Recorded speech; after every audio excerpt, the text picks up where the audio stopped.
Welcome back to Island Life Live. Mahalo for staying with us. And let's be honest for a moment, from leaky faucets to full-on remodels, home renovation questions never stop. So who better to ask than a pro? It's time to get some real answers. It is time to ask the contractor.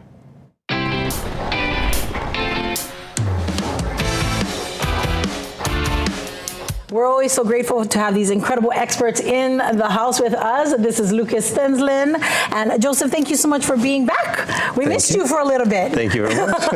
Our team from H1 Construction is here. This gives you the opportunity to ask the contractor. And today's focus is going to be on the exterior details of our home. Now, you've said this before, Lucas, that if you don't take care of the shell, nothing else matters, right? It's going to be the entire outside of the home that's important. Right? Now, there is a question that's coming to us from Emerald, who is out in Waimea. They're building right now.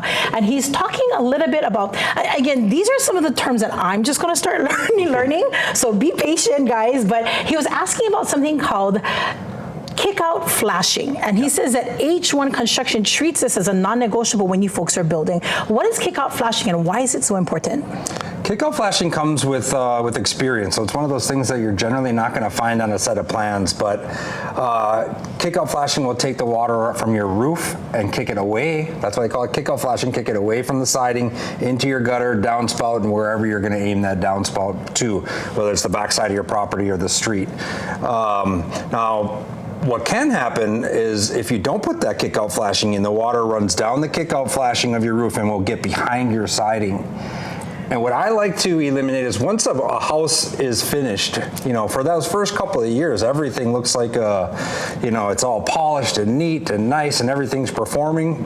But a house has a lot of hidden factors in it. And water intrusion is one of the major ones, right? Yeah, I live in Kaneohe. Yeah, mold, you get it. Mold and mildew. Yeah. Oh my goodness. You gotta plan for it like anything else. Yeah, and that kick-out flashing is important. I just love the fact that you folks have these non-negotiables, because what that tells me is that there might be people out there that don't have it or they're not building with it. Yeah, and it comes with experience, right? So I think that's what's important to note too is your architect might not catch it. Your building inspector is definitely not going to catch it. The structural engineer is not going to catch it. It's Joseph and my job to kind of catch it and understand what's happening. Not with just that. There's hundreds of examples like that are just little things. If you don't install kick-out flashing, tens of thousands of dollars of a problem down the line. And a piece of kick-out flashing is about $19. So take care of it now. Take care of it now. Take care of it now. Yeah. And you brought up the word structural, and let's talk a little bit about structural strapping and how seriously does a builder need to be when they're taking care of this? This is part of an integral part of the home. Joseph? Structural strapping is absolutely vital.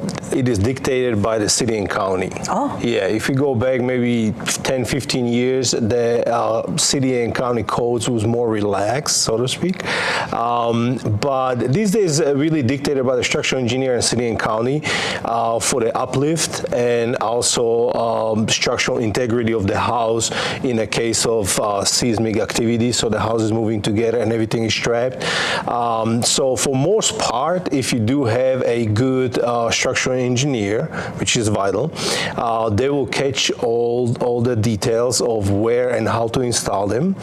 And obviously, city and county inspector will inspect it based upon the plans. Right. But yeah, it is vital to have a good team together. Awesome. And so that means if you're working on an older home with a remodel or rebuild, those things might not be on that home. That will not be on it. And that's the things that we're going to have to make sure we have, right? That's correct. As we're moving forward. It also helps with your homeowner's insurance. So if you have your hurricane clips, all your hold downs, and your shear value, your insurance can go down quite a bit with these added things. But pending the location of them, it can be very expensive to put them in. So in a remodel, it is crucial to get them put in as well. That's important to know. Thank you so much. Okay, now let's go ahead and talk about cheating, because I know that this is like one of the first things you folks discuss before anything else continues. What is cheating and how important is it?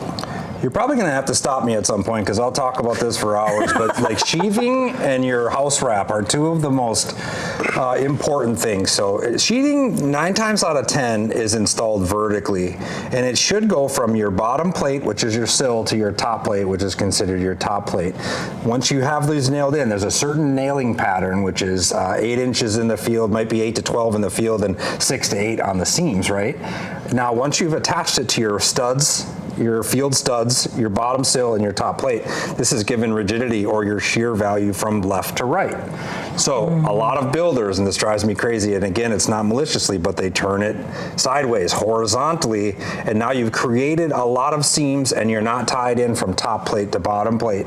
And this is, again, something that rears its head 10 years down the road where your house starts moving left to right. Not visibly, right, but enough to crack the drywall, your paint, your caulking, maybe your windows. Your doors don't open and close the way they're supposed to. And your Tyvek, you need to be certified to be installing Tyvek. Nobody is certified. All my guys get certified. We walk through the process and understand how to do it. And it's a 2-hour class, right? So it's not a big deal. But also, if not installed properly, the Tyvek can work against you. It can hold moisture instead of repelling moisture. You know, this is amazing because these are all of the small details, and it seems to me that these are small details that are not that expensive to do.